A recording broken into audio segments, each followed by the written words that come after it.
Salam, kanala xoş gəlmisiniz. Bugünkü videoda IELTS, yəni beynəlxalq ingilis dili test sistemi haqqında ətraflı məlumat verəcəm. IELTS imtahanının iki növü var: General English və Academic English. IELTS imtahanı 4 əsas bölmədən ibarətdir: dinləmə, oxuma, yazma və danışma. Hər bir bölmə fərqli bacarıqları ölçür. 1. Listening, yəni dinləmə. Sizə müxtəlif dialoqları dinləməyi və onlardan suallara cavab verməyi tələb edir. 2. Reading, yəni oxuma. Müxtəlif mətnləri oxuyub, suallara cavab vermək üzərində qurulub. 3. Writing, yəni yazı. Sizə müxtəlif mövzularla bağlı esselər formalaşdırmağı tapşırır.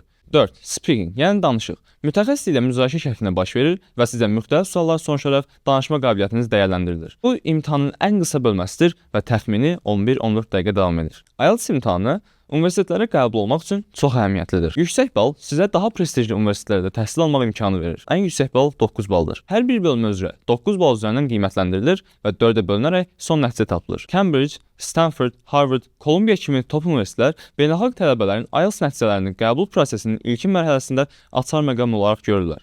Əksər top universitetlər üçün minimum keçid balı 8 bal və üzəri, orta səviyyəli universitetlər üçün 7.5 bal və üzəridir. Eyni zamanda IELTS imtahanı sizə ingilis dilində fikirlərinizi rahat ifadə etmə imkanı və inam qazandırır.